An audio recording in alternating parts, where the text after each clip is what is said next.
নমস্কার, তনুর সাত সকাল পরিবারে আপনাদের সবাইকে স্বাগত। আমি চলে এসেছি সকাল সকাল একটি নতুন ভিডিও নিয়ে। আশা করি আপনারা ভালো আছেন, সুস্থ আছেন। তো আজকে আমাদের গাছ থেকে আরও একটা এঁচোড় পাড়লাম, পেড়ে কি 4টে তো হয়েছে। তো একটা তো আগে আমাদের খাওয়া হয়েছে, আর একটা পারলাম ফটিকদাকে দেবো।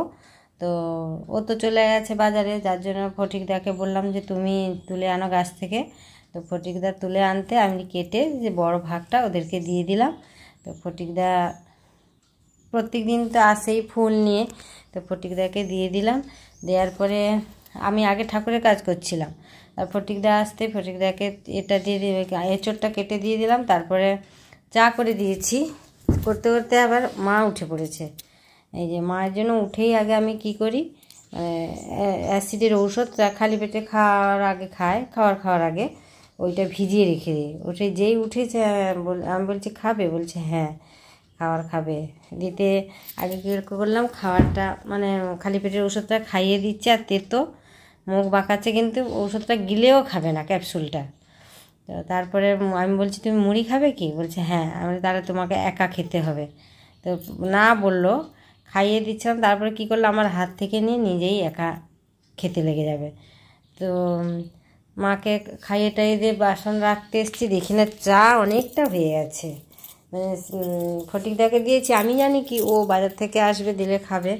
তো চাটা আমি ঢাকা দিয়ে রেখে দিয়েছিলাম। তো মনে পড়লো আরে চা অনেকটা আছে, কিন্তু সে যা চা হয়েছিল, আমি নিজেই মানে ঠাকুরের পুজো টুজো সেরে এসছে, সে মুড়ি খাচ্ছিলাম 10টার পরে। তখনই টেস্ট করলাম চাটা এত বিচ্ছিরি, ওকে আর আমি খেতে দিইনি। চাটা আমি ফেলেই দিয়েছি, ওকে বলিও নি যে তোমার জন্য চা রেখেছি। বললে হয়তো ও খেত, কিন্তু যাচ্ছাতা হয়েছিল চাটা। ফটিকদাও কিছু বলেনি, দেখলাম খেয়ে দিয়ে চলে গেছে। তারপরে ভাবলাম যে না, মায়ের বিছানাগুলো দিয়ে দিই, না আর মনে থাকবে না। তো একটা কাজ করছি, একটা ভুলে যাচ্ছি, মানে কোনো আমার প্ল্যান মাফিক আমি কাজ করতেই পারি না। একটা করছি, একটা থেকে যাচ্ছে, আবার মনে হচ্ছে আবার একটা করছি। এই যে দেখুন আমার ঠাকুরের বাসন পড়ে আছে, কিন্তু এখনও মাজামুজি কিছুই হয় না। তো ঠাকুরের বাসন আমি মেজে রেখে মানে মাজতে গেছি, আবার একজন আসছিল। এইটা আজকে মেজেছি হোমের কুণ্ডটা, তাও দেখুন ভালো মতো মাজা হয়নি, অনেক দিন পরে আছে, মাজবো মাজা হয়নি, মেজেছি। তো আরও একজন এসেছিলো, সে আসছিলো বলতে আমরা যাদের বাড়িতে আমি একবার ভিডিও দেখেছি কালী পুজোয়, তাদের বাড়িতে আমরা প্রত্যেক বছর যাই আর কি ওইখানে। তো সেই তাদের বাড়িরই একজন, তাদের ছোট ভাই, তার নাম অপু আর কি, ও আসছিল। জানি না কেন আসছিল, কী ব্যাপার, আমি পরে আন্দাজ করলাম এই যে এই মিষ্টি নিয়েই আসছিল। তার ছেলের চাকরি হয়েছে পোস্টাল ডিপার্টমেন্টে, সেই হিসেবে কিছুই বললো না, আমারও জিজ্ঞাসা করা হয়নি। অনেক দিন পরে দেখা হয়েছে, এসে কথা বলতে বলতেই ও চলে গেল তাড়াহুড়ো করে। আর আমি বললাম মিষ্টি যেহেতু দিয়েছে, মিষ্টি দিয়ে গোপালের আগে সেবা করি। তো গোপালের আগে কোনো রকম সেবা করেছি, কিন্তু পুজো হয়নি। ও দেখছি বাজার থেকে চলে আসছে, তাই আমি তাড়াতাড়ি প্রেসার কুকারে ছোলা সিদ্ধ করে একটু জিরে আর লঙ্কা দিয়ে ভেজে শসা কেটে ওকে খেতে দিয়ে তারপরে আমি গেছি ঠাকুরের মানে পুজো করতে। ওকে পুজো করতে গেছি, তখন কটা প্রায় 10টা বাজতে যায়। আপনাদেরকে আমি দেখাবো ঘড়িতে, মানে তখন 10টা বাজতে যায়। কিছু করার নেই, এরকমই আমার সব উলটপালট কাজ হয়ে যায়। তাও তো মানে মায়ের এখনও কিছু মানে ধোয়াও হয়নি, পড়ে আছে।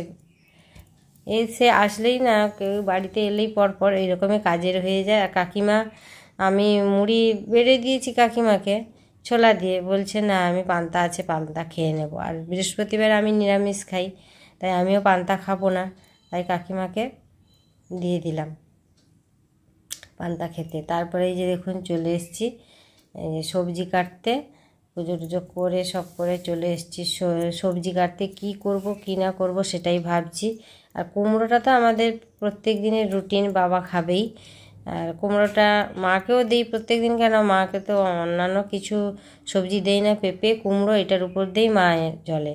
তো তাই ভাবছি ভাজাভুজি একটু করবো, আজকে তো গোপাল খাবেই। পটল ভাজা আর পটল ভাজা করব, উচ্ছে ভাজা, কুমড়োর তরকারি, এঁচোড় এরকম হবে ভাবছি।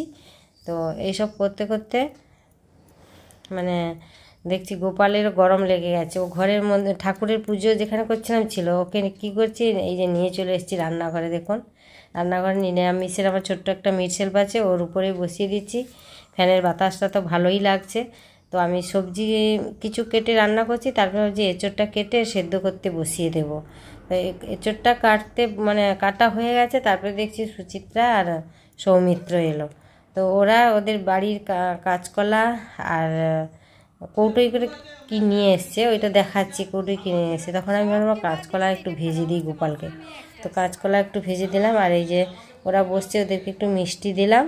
আর সৌমিত্র বলছে, সুচিত্রা বলছে, জানো কাকিমা ও কেন এসছে? তো এই যে দেখুন কৌটোতে ও নিয়ে এসছে মাংস। তো মাংস তো আমি আজকে খাবো না, আমাদের বললো মাছ করার দরকার নেই, আর মাংস দিয়ে এইসব তরকারি দিয়ে খেয়ে নেব। কিন্তু মা বাবা তো খাবে না, মা বাবার জন্য তো একটু, আবার পরের দিন শুক্রবার নিরামিষ, এই যে স্প্রাইট খাবে। ওই জন্য সুচিত্রাকে বললো চল আগে কাকিমার ঘরে গিয়ে স্প্রাইট খাবো। তো কালকে মাজা খেয়ে গেছে, আজকে স্প্রাইট, আবার সন্ধ্যেবেলায় মনে হয় থামস আপ খাবে, এইরকম সব বলছে। আমি বলছি ঠিক আছে। বলছে তুমি আমাকে শুধু জল দিয়েছো, দিয়ে বলছো আমাকে স্প্রাইট দিয়েছো, এইসব হাসাহাসি করছে, গল্প করে ওরা চলে গেল। দেখুন এদিকে ওদের সঙ্গে গল্প করতে করতে আমার রান্না হয়ে গেছে। এই যে পটল ভাজা, কাঁচকলা ভাজা, বেগুনটা ভাজছিলাম একটা রেখে দিয়েছি গোপালের জন্য, আর ছোলা সিদ্ধ একটুখানি রেখে দিয়েছি, আর কুমড়োর তরকারি, এঁচোড়, আর মাছ ভেজেছিলাম। মাছ ভাজাটা মার কিন্তু খায়নি, মাকে ওইগুলোই হয়েছিল, ওই এঁচোড়ের সেদ্ধ আর ভাজাভুজি, কুমড়োর ঘন্ট, এগুলো দিয়ে মাকে খাইয়ে দিয়েছি। আর বাবাকে, কাকিমাকে আর ওদের তিনজনের মাছ ভাজা, মাংস এইসব দিয়ে খাওয়া হয়ে গেল। খাওয়া দাওয়ার পরে রেস্ট, মাকে নেই সারা দুপুর, ঘুম হয় না। তারপরে বিকালবেলায় আমি চলে এসেছি মায়ের সব বিছানাপত্র গুছিয়ে নিতে। আমি প্রত্যেক দিন বিকালবেলায় মায়ের বিছানাপত্র সব গুছিয়ে নিই, কেননা সন্ধেবেলায় আবার মেসেজের ডাক্তার আসবে, তো তখন চারদিকে এলোমেলো হয়ে পড়ে থাকবে। তাই আমি কি করি, মাকে বাইরে রেখে এসে আগে সব কিছু গুছিয়ে রেখে দিই। বালিশ টালিশ, আজকে বেড কভারও একটা পাতলাম বেড কভার, প্রায় 2-3 দিন ছাড়া আমি চেঞ্জ করে দিই, কেননা মা মুড়ি টুড়ি খায় তো নোংরা টোংরা হয়ে যায়, পিঁপড়ে ধরে যাবে, তাই আমি চেঞ্জ করে দিই। আর এই যে দেখুন এই নাইটিগুলো আমার মম্পির, এগুলো মম্পির সব ব্রেন খাটিয়ে বের করেছে। ন্যাপির মধ্যে ভালো করে ঢুকে দিই, কেন মার সেই অভ্যাস হয়ে গেছে। মার ছিল আপনার বেডশোর হয়েছিল, বেডশোর না যাতে ভেজে মম্পির এইসব প্ল্যান করে এরকম ভাঁজ করে রেখে দেওয়া হয় আর কি। তারপরে বেডশোর এখন শুকনো হয়ে গেছে। এখন আর আমি কি করি, গরম পড়েছে ভেতরে আর দিই না, ন্যাপির ভেতরে ওটা ন্যাপির নিচেই দিয়ে দিই। যাই আমি ভাঁজ করে সব রেডি আমার হয়ে গেছে, বিছানা পুরো আমার কমপ্লিট। তারপরে আমি চলে যাব অন্য কাজে।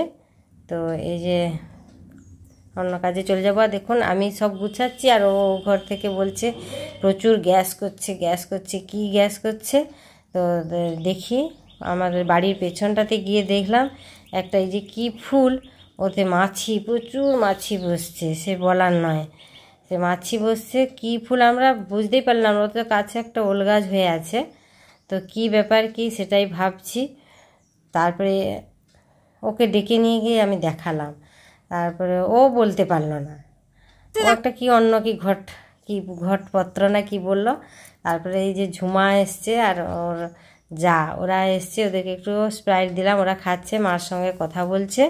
তো ওদেরকে বলছি দেখ আমাদের বাড়ির পেছনে না একটা কি গাছ হয়েছে, ওদেরকে নিয়ে গিয়ে দেখালাম। ওরা বললো যে ওর যাই মানসই বললো যে তনুশ্রীদি ওগুলা কি বলুন তো, ওগুলা হচ্ছে ওল গাছের ফুল, ওগুলো মাঝে এরকম গ্যাস হয়, ওরা বললো গ্যাস হয় কিনা জানি না, ওল গাছের ফুল। আর ওরা এই যে দেখুন এঁচোড় নিয়ে এসছে, এঁচোড়গুলো পুরো হাইব্রিড লিচু। আমি বলছি দেখ তোদের বাড়ির হাইব্রিড লিচু, বলছে হ্যাঁ ঠিক, দেখো লিচুর মতোই দেখতে।